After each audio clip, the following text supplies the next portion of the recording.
Chemistry insights. तो मैं आज आप लोगों के लिए केमिकल काइनेटिक्स पार्ट 5 लेकर के आया हूँ। तो आज आप लोगों का जो टॉपिक है बहुत ही अच्छा टॉपिक है, मॉलिकुलरिटी एंड ये आपका ऑर्डर ऑफ रिएक्शन। बहुत ही आपका इंपॉर्टेंट टॉपिक है। इसी टॉपिक से आपका मतलब इस एग्जामिनेशंस का मतलब जो भी 12th स्टैंडर्ड के जो भी एग्जामिनेशंस देते हैं वो आपका इसी टॉपिक से मैक्सिमम क्वेश्चंस आपका आते हैं। ठीक है, तो चलिए स्टार्ट करते हैं आज का टॉपिक। देखिएगा, सबसे पहले हम बात करते हैं मॉलिकुलरिटी का।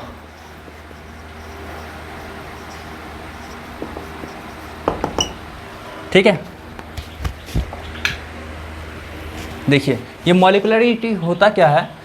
तो किसी भी केमिकल रिएक्शंस में, ठीक है, किसी भी केमिकल रिएक्शंस में जो आपका सिंगल स्टेप रिएक्शन होगा उसी की बात कर रहे हैं। ठीक है, या फिर बोल सकते हैं आप सिंपल रिएक्शन। ठीक, किसी भी केमिकल रिएक्शन में आपका जब जितना आपका number of reactant molecules participate करेगा, जितना नंबर ऑफ रिएक्टेंट मॉलिक्यूल्स आपका पार्टिसिपेट करेगा सिंगल स्टेप रिएक्शन में, तो उसको क्या कहते हैं हम लोग जी, मॉलिकुलरिटी। जैसे मान लीजिए आपका कोई भी एक रिएक्शन होता है, ऐसा कुछ रिएक्शन होता है PCl5, ये आपका डिकम्पोज कर रहा है PCl3 और आपका Cl2 में। ठीक है, तो ये क्या है, आपका एक सिंगल स्टेप रिएक्शन है। ठीक है, ये आपका क्या है जी, सिंगल स्टेप रिएक्शन। मीन्स आपका ये ऐसा रिएक्शन है जो एक ही स्टेप में आपका डन हो जाता है। तो इस रिएक्शन में आपका जितना number of reactant molecules participate करेगा उसी को क्या कहते हैं हम लोग जी, मॉलिकुलरिटी। ठीक है, चलिए तो आप लोग इसका डेफिनेशन लिखिएगा। The total number of reactant molecules participates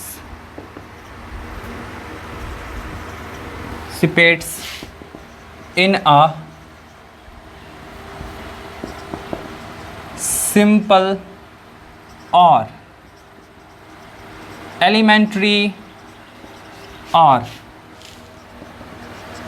single step chemical reaction called molecularity of the reaction। ठीक है, आर्य वास्तव में किसी भी आपका केमिकल रिएक्शन में, किसी भी केमिकल रिएक्शन में जो कि आपका होना चाहिए सिंगल, मतलब सिंगल स्टेप रिएक्शन होना चाहिए, मतलब ऐसा रिएक्शन जो एक ही स्टेप में डन हो जाए। ठीक है, तो उसको हम लोग क्या कहते हैं, सिंपल रिएक्शन कह सकते हैं या फिर एलिमेंट्री रिएक्शन कह सकते हैं। तो ऐसे रिएक्शन में आपका जितना number of reactant molecules participate करता है रिएक्शन में, तो उसको क्या कहते हैं, मॉलिकुलरिटी कहते हैं। एकदम बात क्लियर है। चलिए अब देखिए हम बात कर रहे हैं किसी भी केमिकल रिएक्शंस का जो कि आपका एलिमेंट्री होगा। तो एलिमेंट्री रिएक्शन में जो होगा ना, आपका मॉलिकुलरिटी का वैल्यू क्या हो सकता है, आपका 1 हो सकता है, 2 हो सकता है, 3 हो सकता है। 3 से ज़्यादा आपका नहीं होगा। ठीक है, यहाँ पे देख लीजिए आपका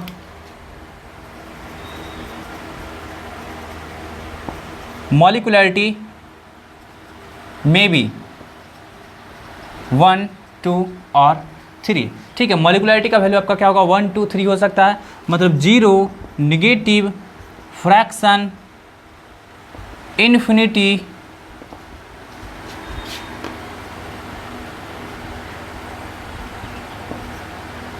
मॉलिकुलरिटी आर नॉट डिफाइंड। ठीक है, किसी भी केमिकल रिएक्शंस का आपका 0 मॉलिकुलरिटी नहीं हो सकता है, नेगेटिव मॉलिकुलरिटी नहीं हो सकता है, फ्रैक्शन में नहीं हो सकता है, इन्फिनिटी नहीं हो सकता है। ठीक है, आर्य वास्तव में अब देखिए यहाँ पे क्यों ऐसा 1, 2, 3 क्यों ही होगा। तो आप लोग इससे पहले वाले वीडियो में पढ़ चुके हैं कॉलिजन थ्योरी। वहाँ पे आप लोग को बताया गया था ओरिएंटेशन बैरियर। ठीक है, एंड वहाँ पे आपका ये भी बताया गया था कॉलिजन के बारे में। तो कॉलिजन जो होता है आपका किसी भी केमिकल रिएक्शंस में जो होता है, प्रोडक्ट का जो फॉर्मेशन होता है, तो वो क्या होता है, आपका कॉलिजन के कारण होता है। ठीक है, रिएक्टेंट मॉलिक्यूल्स आपस में कोलाइड करेगा तभी आपका क्या करेगा, प्रोडक्ट का फॉर्मेशन करेगा। ठीक है, तो आपका क्या होगा, किसी भी केमिकल रिएक्शंस में कॉलिजन जो होगा वो 3 से ज़्यादा मॉलिक्यूल्स के बीच में आपका इफेक्टिव नहीं हो पाएगा। ठीक है, आपका मॉलिक्यूल्स जो आपस में कोलाइड करके कंपाउंड का जो फॉर्मेशन कर रहा है, तो उसमें मैक्सिमम नंबर ऑफ मॉलिक्यूल्स जो होगा वो 3 ही पार्टिसिपेट कर सकता है, 3 से ज़्यादा नहीं हो सकता है। ठीक है, अब मॉलिक्यूल्स का नंबर तो आपका क्या होगा जी, होल नंबर में ही होगा ना, तो फ्रैक्शन में तो होगा नहीं, इसलिए फ्रैक्शन को हम लोग पहले ही कैंसिल आउट कर दिए। 0 नंबर ऑफ मॉलिक्यूल्स कहने का सेंस क्या है कि आपका रिएक्शन हो ही नहीं रहा है, रिएक्शन में कुछ भी पार्टिसिपेट कर ही नहीं रहा है, तो 0 आपका ऐसा ही अनडिफाइन हो गया। नेगेटिव में तो नंबर होता नहीं है, किसी भी थिंग्स का नंबर नेगेटिव में तो नहीं ना होता है, इसलिए हम लोग नेगेटिव में लेंगे और इन्फिनिटी की तो बात ही नहीं करेंगे, क्योंकि आपका 3 तक ही हो रहा है ना, 3 तक ही हो रहा है, तो इन्फिनिटी की हम लोग बात ही नहीं करेंगे। ठीक है, एकदम क्लियर है। तो यही आपका क्या है, मॉलिक्युलरिटी का आपका ये कॉन्सेप्ट है। ठीक है, तो एक चीज़ याद रखिएगा कि ये मॉलिक्युलरिटी जो होगा आपका डिफाइन जो होगा ये याद रखिएगा आपका सिर्फ और सिर्फ इसके लिए डिफाइन होगा। ठीक है ना, मीन्स आपका सिंपल या एलिमेंट्री या फिर सिंगल स्टेप रिएक्शन के लिए डिफाइन होगा। ठीक है, तो हम बात करेंगे कॉम्प्लेक्स रिएक्शन की। तो कॉम्प्लेक्स रिएक्शन में आपका क्या होता है, एक से ज़्यादा स्टेप होता है, तो वहाँ पे आप इसको मॉलिक्युलरिटी को डिफाइन नहीं कर सकते हैं। ठीक है, तो मैं यहाँ पे लिख देता हूँ, for complex reaction molecularity is not defined. Molecularity आपका क्या होगा जी, डिफाइंड नहीं होगा कॉम्प्लेक्स रिएक्शन के लिए। ठीक है, मीन्स आपका कॉम्प्लेक्स रिएक्शन में कि क्या, होल रिएक्शन के लिए, ठीक, होल रिएक्शन के लिए आपका क्या होगा, मॉलिक्युलरिटी डिफाइंड नहीं होगा। लेकिन हाँ, आपका कॉम्प्लेक्स रिएक्शन में भी आपका क्या होता है, आपका पार्टिकुलर स्टेप होता है, 3 स्टेप 4 स्टेप 5 स्टेप में ऐसा कुछ होता है। तो वहाँ पे क्या कर सकते हैं, ईच स्टेप के लिए क्या कर सकते हैं, मॉलिक्युलरिटी को डिफाइन कर सकते हैं। But in complex reaction for each step of the reaction molecularity will be defined। ठीक है, मॉलिक्युलरिटी आपका क्या होगा जी, इच स्टेप के लिए आपका क्या होगा, डिफाइंड होगा। ठीक है, क्लियर है एकदम। तो चलिए इसको मिटाते हैं एंड आपको दिखाते हैं कैसे हो सकता है डिफाइंड। आप लोग नोट करते चलिएगा।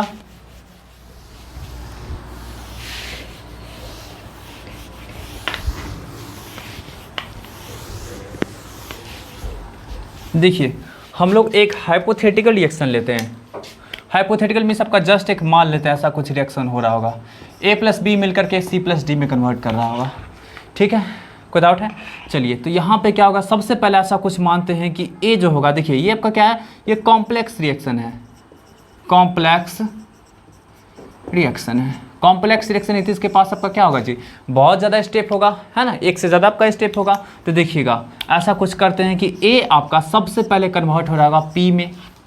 ठीक है, पी में कन्वर्ट हो रहा होगा, फिर आपका हो सकता है कि ये पी जो होगा आपका वो आपका क्यू में कन्वर्ट हो रहा होगा, है ना। तो देखिए, तो आपका क्या है, इस रिएक्शन में आपका क्या है कि आपका क्या हुआ, ये आपका स्टेप्स लिख रहे हैं। ठीक है, स्टेप्स लिख रहे हैं। ठीक, तो यहाँ पे देखिए, तो इस स्टेप में देखिए, तो पहला स्टेप में देखिए तो क्या है आपका, सिर्फ और सिर्फ एक ही आपका मॉलिक्यूल्स पार्टिसिपेट किया ना, ए का। तो इसका आपका क्या होगा जी, मॉलिक्युलरिटी की बात करेंगे तो इसका आपका 1 हो जाएगा। यहाँ सेकेंड स्टेप में भी देखिए आपका क्या है कि आपका P जो बना था P, ये आपका P कन्वर्ट हो रहा है किस में जी, Q में। ठीक है, कुछ स्पेसिफिक कंडीशन होगा दिया हुआ जिसमें आपका P कन्वर्ट हो रहा है Q में। तो यहाँ भी आपका नंबर ऑफ रिएक्टेंट मॉलिक्यूल्स कितना है, 1 ही है, तो इसका मॉलिक्युलरिटी आपका 1 हो गया। फिर ये जो Q बना होगा, हो सकता है कि जो B प्रेजेंट है उससे कंबाइन किया होगा। ठीक, उससे कंबाइन किया होगा ये आपका Q। ठीक, और ये Q जो आपका है कंबाइन जो किया होगा, तो ये मिल करके बनाया होगा आपका C + D में कन्वर्ट हो करके। ठीक है, कोई डाउट है। तो यहाँ पे देखिए, तो आपका इस स्टेप में कितना आपका रिएक्टेंट मॉलिक्यूल पार्टिसिपेट किया, 2, एक ये, तो इसका मॉलिक्युलरिटी आपका कितना हो गया, 2 हो गया। कोई डाउट है, एकदम क्लियर है ना। तो ये आपका क्या होगा जी, आपका ये इच स्टेप का आपका क्या हुआ, इच स्टेप का ये आपका फर्स्ट स्टेप था, ये सेकंड स्टेप था, ये आपका थर्ड स्टेप था। तो इच स्टेप का क्या हुआ आपका, यहाँ पे मॉलिक्युलरिटी निकाले ना, बट आपको बोला जाएगा इस होल रिएक्शन के लिए मॉलिक्युलरिटी तो आपका नॉट पॉसिबल नहीं होगा। आप देख करके बोल सकते हैं कि इसका 2 होगा, बट आपका क्या होगा, ये 2 नहीं होगा। ठीक है, क्योंकि आपका कॉम्प्लेक्स रिएक्शन है, कॉम्प्लेक्स रिएक्शन देख रहे हैं ना, एक से ज़्यादा स्टेप में हुआ। जो आपका ऐसा रिएक्शन जो आपका एक से ज़्यादा स्टेप में होता है उसको क्या बोला करते हैं हम लोग जी, कॉम्प्लेक्स रिएक्शन बोला करते हैं। कोई डाउट है, एकदम क्लियर है ना। चलिए, तो चलिए स्टार्ट करते हैं, फिर आगे बढ़ते हैं हम लोग, इसको ख़त्म करते हैं। चलिए नोट कर लीजिएगा आप लोग।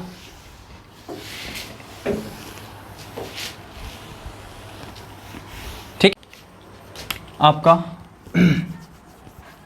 देखिए एक क्वेश्चन आपके दिमाग में आ सकता है कि कोई भी केमिकल रिएक्शंस को देखेंगे तो उसको कैसे समझेंगे कि आपका ये कॉम्प्लेक्स होगा, ठीक है, या फिर एलिमेंट्री होगा। तो वो आप क्या कर सकते हैं, उसके मैकेनिज्म से समझ सकते हैं, ठीक है, मैकेनिज्म से। प्रत्येक रिएक्शन का जिस तरह ऑर्गेनिक केमिस्ट्री में पढ़ते होंगे आप लोग कि ऑर्गेनिक केमिस्ट्री में आपका रिएक्शन मैकेनिज्म होता है, उसी तरह आपका क्या होता है यहाँ भी आपका होता है, इनऑर्गेनिक केमिस्ट्री में भी होता है आपका रिएक्शन मैकेनिज्म। तो इस सब मैकेनिज्म को हम लोग क्या करेंगे, पी ब्लॉक जब पढ़ाएंगे आप लोग को क्लास 12th के, तो वहाँ पे डील कर लेंगे, ठीक है। चलिए तो आगे बढ़ते हैं हम लोग। देखिए अब बात करते हैं हम लोग इसको ऑर्डर ऑफ रिएक्शन को। नहीं तो आप लोग एक नोट करके पॉइंट लिख लीजिएगा। नोट करके पॉइंट ये है कि आपका फॉर, देखिए for elementary reaction, elementary reaction molecularity is the sum of stoichiometric coefficient, ठीक है। आपका एलिमेंट्री रिएक्शन के लिए क्या होता है आपका कि मॉलिकुलरिटी जो होता है ना, वो जो भी स्टोइकियोमेट्रिक कोफिशिएंट रहेगा रिएक्टेंट्स का, उसका सम होता है, ठीक। जैसे एग्जांपल में देख लीजिएगा आप, ऐसा है H2 प्लस Cl2, ऐसा आपका रिएक्शन है, ठीक है। तो यहाँ पे देख लीजिए इसका मॉलिकुलरिटी क्या, मॉलिकुलरिटी आपका क्या हो जाएगा जी, मॉलिकुलरिटी क्या हो आपका, इसका 1 है एंड इसका आपका क्या है 1 है, स्टोइकियोमेट्रिक कोफिशिएंट, तो 1 + 1 आपका क्या होगा जी 2 हो जाएगा। कोई डाउट है? तो ऐसे करके क्या कर सकते हैं, मॉलिकुलरिटी निकाल सकते हैं। तो मॉलिकुलरिटी जो हो गया आपका जी, ठीक है, ये आपका फर्स्ट पॉइंट हो गया, ये बात आप समझ में आई, ठीक।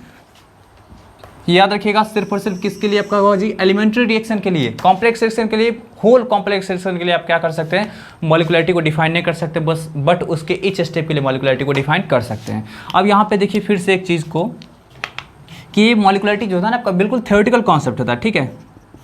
It is a theoretical concepts, ठीक है। ये आपका क्या होगा जी, थ्योरेटिकल कॉन्सेप्ट होगा, मीन्स आपका बिल्कुल थ्योरेटिकल होगा, कोई एक्सपेरिमेंटल कॉन्सेप्ट नहीं होगा, ठीक है। कोई डाउट है? चलिए अब हम लोग चलते हैं ऑर्डर ऑफ रिएक्शन के लिए, जो कि बहुत ही आपका इम्पोर्टेंट है। अब यहाँ से लगभग आपको 3-4 क्लास ऑर्डर ऑफ रिएक्शन पे ही दिया जाएगा, ठीक है। मीन्स आपको ओवरऑल समझ सकते हैं कि पूरा का पूरा चैप्टर ही आपको यहाँ पे पढ़ना है ऑर्डर पे ही, ठीक। चलिए order of reaction, order of reaction क्या होता है, देखिए किसी भी केमिकल रिएक्शंस का ऑर्डर क्या होता है, समझ में आ रहा है ना, ठीक है। चलिए किसी भी केमिकल रिएक्शंस का आपका ऑर्डर क्या होता है, इसको क्या से समझेंगे हम लोग। चलिए तो देखिए आपका क्या होगा कि जैसे मानते हैं हम लोग क्या, ऐसा कुछ M1 M2 ये मिल करके क्या बना है आपका N1C + N2D, ठीक है। यहाँ पे देखिए M1 M2 N1 N2 ये सब आपका क्या है जी, स्टोइकियोमेट्रिक कोफिशिएंट है, ठीक है। तो ये देखिए तब का क्या होगा जी, जब इसका ये तब का क्या हुआ, एक केमिकल इक्वेशन हो गया, ठीक है। आप इसका कुछ रेट लॉ लिखते हैं, रेट लिखते हैं, याद होगा आप लोग को रेट लॉ पढ़ा चुके हैं आप लोग को रेट लॉ, ठीक है। शायद आपका सेकंड वीडियो में पढ़ाए थे रेट लॉ, ठीक है। तो रेट लॉ मान लीजिए लिखते हैं, मीन्स रेट लिखते हैं, तो रेट में आपका क्या होता है, एक तो कांस्टेंट आता है, इसको आपका क्या कहते हैं जी, रेट कांस्टेंट बोलते हैं, ठीक है। और जो भी आपका ये होता है रिएक्टेंट होता है, उसके कॉन्सेंट्रेशन का पावर कुछ करते हैं हम लोग, याद होगा आप लोग को रेट लॉ में ऐसा कुछ बताए थे, वहाँ पे बोले भी थे कि इसके बारे में हम लोग बाद में स्टडी करेंगे। तो ऐसा कुछ लिख दिए हैं अल्फ़ा और बीटा, ये अल्फ़ा एंड बीटा जो हो गया जब का, जो कि आपका क्या है रिएक्टेंट के कॉन्सेंट्रेशन का पावर है, रिएक्टेंट के कॉन्सेंट्रेशन का पावर है। तो यही अल्फ़ा एंड बीटा आपका क्या होगा जी, order of the order with respect to A, order with respect to B, and उसका सम कर देंगे तब का क्या होगा जी, ऑर्डर ऑफ रिएक्शन। मीन्स आपका यहाँ पे देख लीजिए, यहाँ पे क्या होगा आपका अल्फ़ा जो होगा जी वो order with respect to A, beta जो होगा आपका order with respect to B, ये होगा आपका, ठीक है। अल्फा जो होगा वो order with respect to A and beta आपका क्या होगा, order with respect to B. कहने का सेंस हो गया कि जैसे रेट निकालते हैं, रेट मीन्स क्या होता है, speed, speed of the reaction. तो आपका क्या होता है, किसी भी केमिकल केमिकल रिएक्शन का स्पीड जो होता है उसके कॉन्सेंट्रेशन पे डिपेंड करता है। ये बात पता है ना, कॉन्सेंट्रेशन पे डिपेंड करता है। रिएक्टेंट जो भी होगा उसका जो आपका रेट होता है वो क्या होता है, आपका कॉन्सेंट्रेशन पे डिपेंड करता है। तो कॉन्सेंट्रेशन पे कैसे डिपेंड करेगा, तो कॉन्सेंट्रेशन का प्रोडक्ट के डायरेक्टली प्रोपोर्शनल होगा, और आपका क्या होगा, कॉन्सेंट्रेशन का कुछ समथिंग पावर का आपका क्या होगा जी, प्रोपोर्शंस में होता है, समथिंग पावर के प्रोपोर्शंस होता है। जो भी हम लोग पावर लिखते हैं ना जी, वही इसका क्या कहलाता है, आपका रेट कहलाता है। बात समझ में आ रही है ना, कोई डाउट है? चलिए तो अब देखिए, तो आपका यहाँ पे जो हम बात करेंगे अल्फा प्लस बीटा की बात करेंगे, ये आपका क्या होगा जी, ऑर्डर ऑफ द रिएक्शन होगा। ये आपका क्या, अल्फा एंड बीटा क्या, order with respect to A है ना, एंड आपका बीटा क्या है, order with respect to B है, ठीक है। लेकिन आपका क्या है, ए एंड बी दोनों का दोनों आपका रिएक्टेंट था, तो इस दोनों को क्या करेंगे, सम कर देंगे, तो पूरे आपका कंप्लीट केमिकल रिएक्शंस का क्या होगा, ऑर्डर निकल जाएगा। अल्फा बीटा समझ में आ रहा है कि आपका क्या होगा जी, रेट जो डिपेंड करता है कॉन्सेंट्रेशन पे, तो ऐसे ही नहीं डिपेंड करता है, उसके प्रोडक्ट के डायरेक्टली प्रोपोर्शनल होता है। साथ साथ आपको क्या करना पड़ेगा, कुछ आपको पावर चढ़ाना पड़ेगा। अब ये आप पावर कैसे चढ़ाएंगे, आप अब सोच रहे हैं कि सर स्टोइकियोमेट्रिक कोएफिशिएंट तो यहाँ पे आपका m1 है, यहाँ पे m2 है, तो यहाँ पे आप पावर में अल्फा बीटा कहाँ से ले आए हैं, तो ये बिल्कुल क्या होता है ना, एक्सपेरिमेंटली डिटरमाइन किया जाता है, ठीक है। ये बिल्कुल आप क्या कर सकते हैं, एक्सपेरिमेंटली डिटरमाइन कर सकते हैं, वो आपका रिएक्शन के एक्सपेरिमेंट पे डिपेंड करता है, ठीक है, कि कौन सा रिएक्शन है, ठीक है। बात समझ आ रही है? अब सोच रहे हो कि अल्फा बीटा का वैल्यू क्या क्या होगा, तो देख लीजिए, अल्फा और बीटा का जो वैल्यू होता है, मीन्स आपका ऑर्डर कंप्लीट ऑर्डर की बात कर रहे हैं, तो ऑर्डर ऑफ द रिएक्शन की जो बात कर रहे हैं, तो वो क्या क्या हो सकता है, देखिए, होल नंबर हो सकता है, ठीक है, होल नंबर हो सकता है, मीन्स बोल सकते हैं कंप्लीट इंटीजर हो सकता है। इंटीजर कहने का सेंस आपका होगा क्या होगा जी, आपका क्या होगा, आपका निगेटिव, जीरो, पॉजिटिव, ठीक है। निगेटिव भी हो सकता है, जीरो भी हो सकता है, पॉजिटिव भी हो सकता है, ठीक है। फ्रैक्शन में भी हो सकता है, आपका फ्रैक्शन में भी हो सकता है, कोई डाउट है। बट आपका क्या होगा जी, बट नॉट इमेजिनरी। इमेजिनरी में से आपका क्या, कॉम्प्लेक्स नंबर के रूप में नहीं हो सकता है, and infinity. Imaginary and infinity कभी भी नहीं होगा आपका ऑर्डर, नेगेटिव हो सकता है, जीरो हो सकता है, पॉजिटिव हो सकता है, एंड फ्रैक्शन हो सकता है, ठीक है, कोई डाउट है। चलिए नेक्स्ट आपका पॉइंट क्या है, it can be determined, it can be determined by experimentally,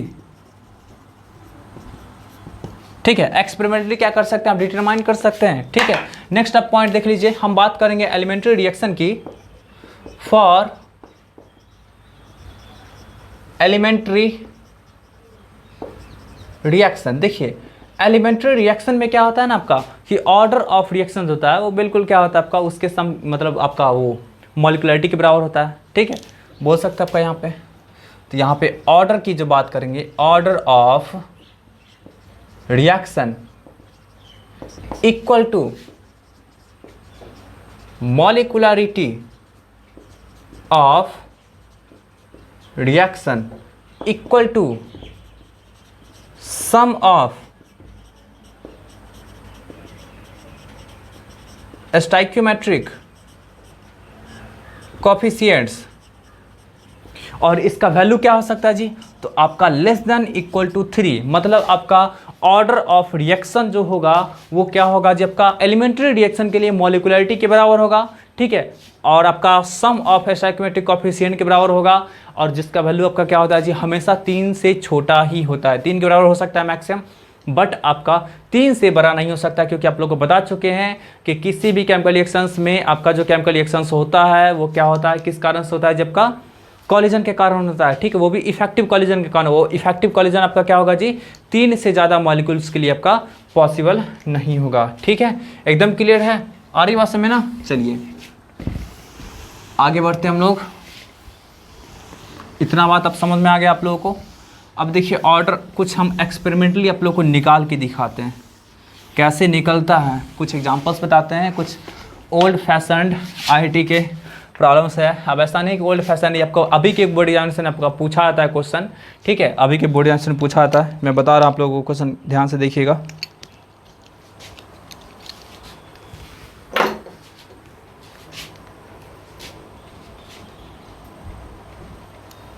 देखिए फर्स्ट क्वेश्चन है आपका, देखिए इसको दो तरीके से बना सकते हैं, एक लॉजिकली बना सकते हैं बिना सॉल्व किए हुए, ठीक है, एंड एक आप सॉल्व करके बना सकते हैं। तो मैं दोनों तरीके का बात बता देता हूँ आप लोगों को। For the reaction 2NO plus Cl2, ये मिल करके बनाएगा आपका 2NoCl, ठीक है, एट 300 केल्विन फॉलोइंग डाटा, फटाफट आप लोग लिखते चलिएगा, डाटा आर ऑब्टेन्ड। देखिए experiment number, first experiment, second experiment, third experiment. Initial concentration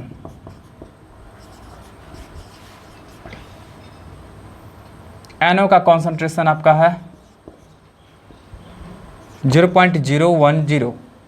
फिर देखिए आपका सेकेंड एक्सपेरिमेंट में 0.010 एंड थर्ड एक्सपेरिमेंट में आपका है 0.020, ठीक है।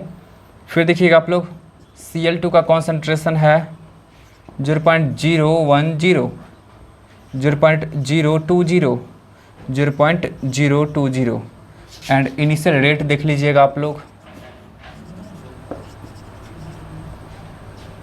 1.2 इंटू 10⁻⁻⁴, 2.4 इंटू 10⁻⁻⁴, 9.6 इंटू 10⁻⁻⁴, ठीक है। ये आपका क्वेश्चन है।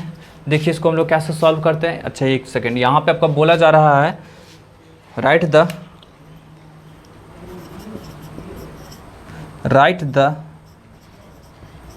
Rate law for the complete for the reaction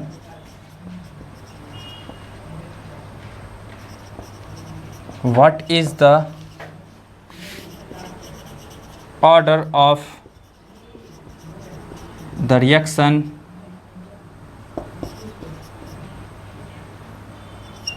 also calculate the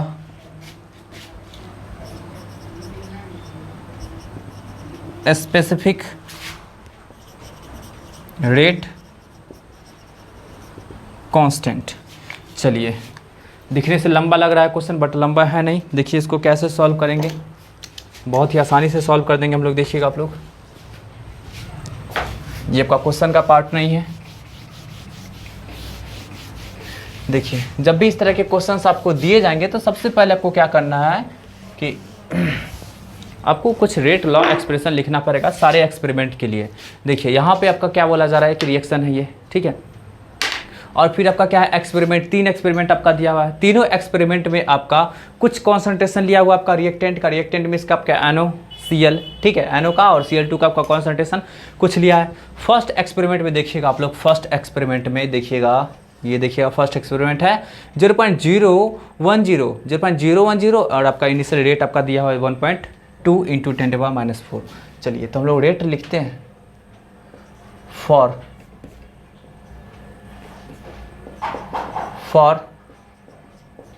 first experiment. First experiment के लिए क्या करते हैं हम लोग जी, रेट लिखेंगे, ठीक है ना। तो चलिए रेट इक्वल टू कितना होगा, के को मान लेते हैं हम लोग, रेट कांस्टेंट होगा, पता ही है सब लोगों को।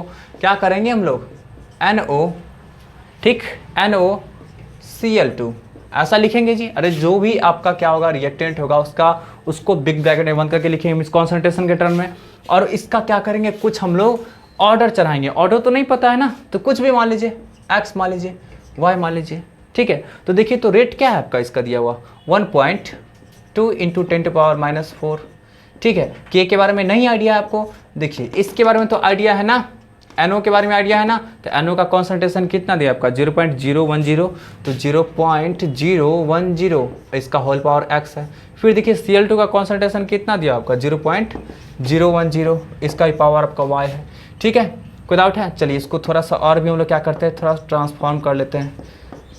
देखिए 0.01 है ना, इसको क्या कर सकते हैं 10⁻⁻² लिख सकते हैं, 0.01 बाद में 0 कोई फर्क नहीं पड़ता है, ठीक है।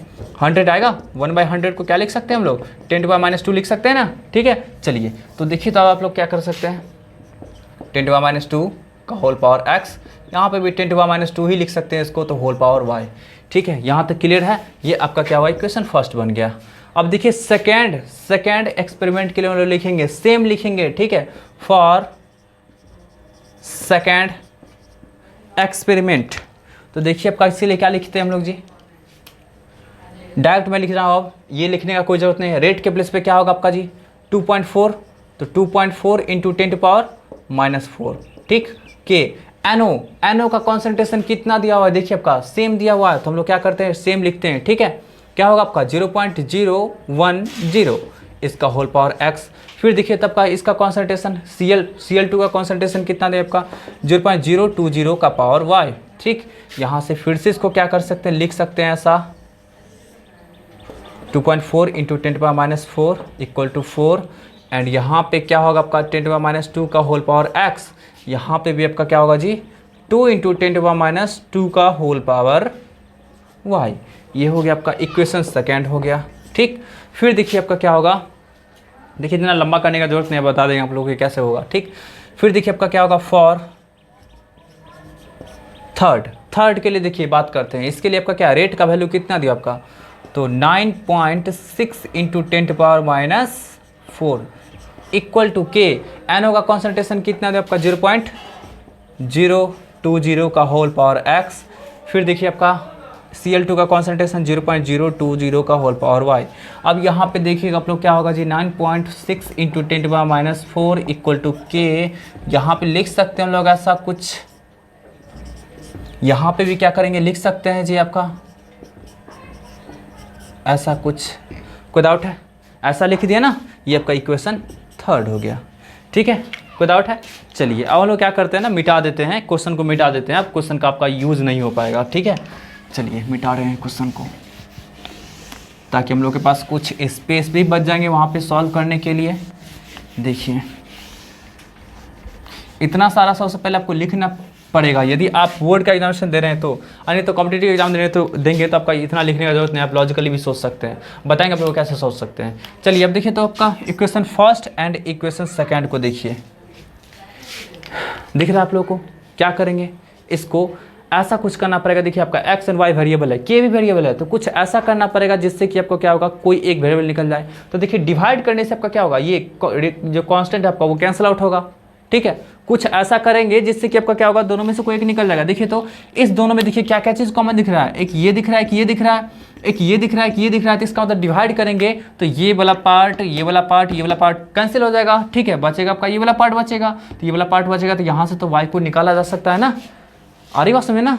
ठीक है, तो चलिए हम लोग क्या करते हैं, डिवाइड कर लेते हैं।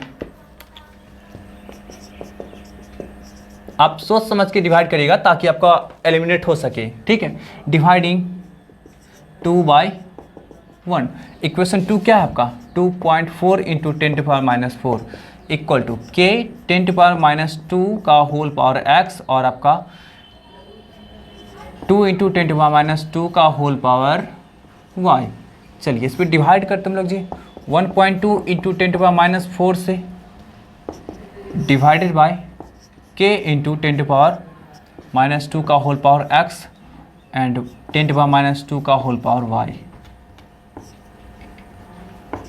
कोई डाउट है। अब देखिए इसमें से क्या क्या कैंसिल होने वाला है, देखिएगा आप लोग गौर से देखिएगा, ये एंड ये कैंसिल आउट हो जाएगा, ये 2 टाइम्स में कैंसिल आउट हो जाएगा।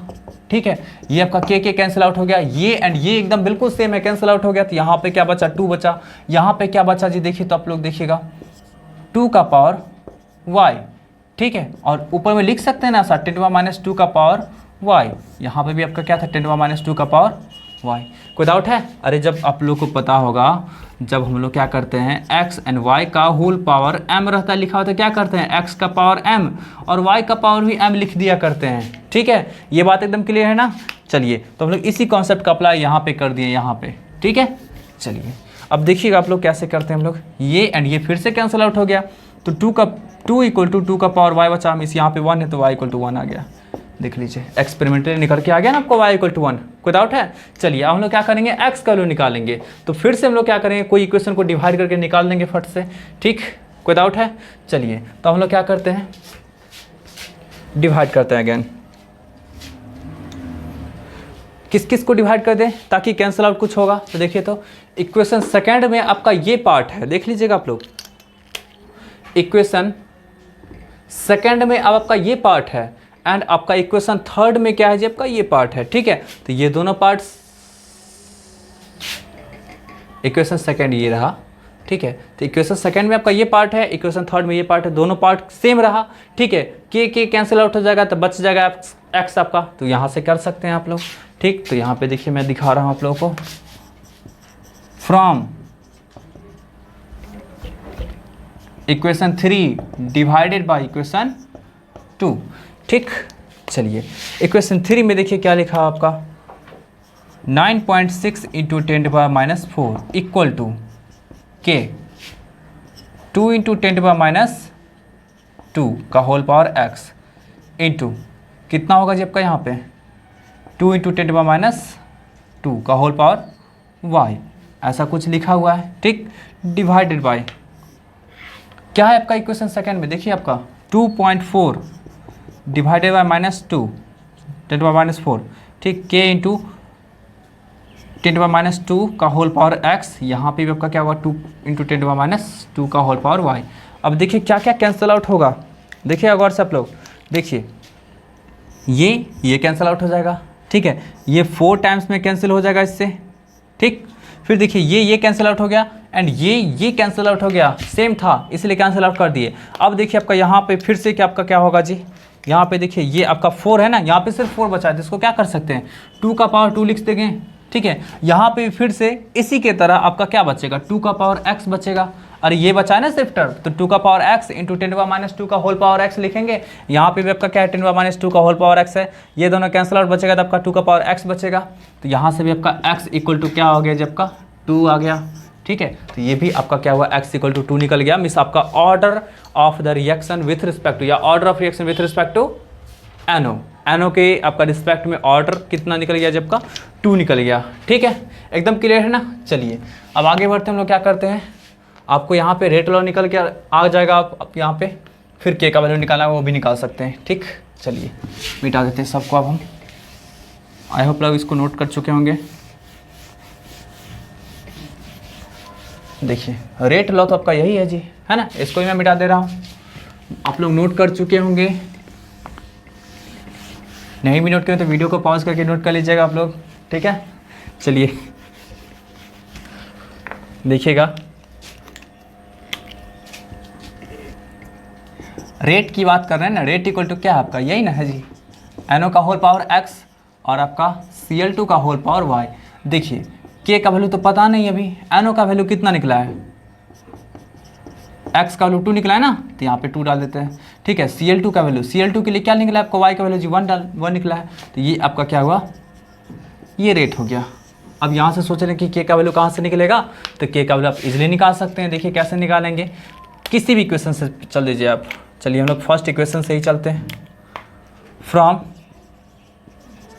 इक्वेशन 1। आप लोग नोट किए मतलब देखिए आपका रेट इक्वल टू क्या था जी, आपका रेट इक्वल टू मिस क्या आपका 1.2 इंटू 10⁻4 था, ऐसा ही कुछ था। के और NO का होल पावर देखिए 2 लेंगे, क्या लेंगे आपका यहाँ पे Cl2 का होल पावर 1। अब सोचिए इक्वेशन फर्स्ट से चल रहे हैं तो NO का वैल्यू कितना था 10⁻2 था ना।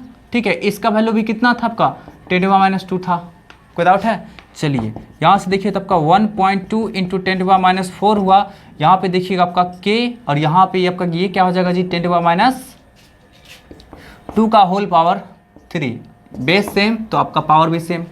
ठीक, कोई डाउट है। चलिए मैं इसे मिटा रहा हूँ, नीचे में जो लिखा हुआ आपका देखिएगा यहाँ पे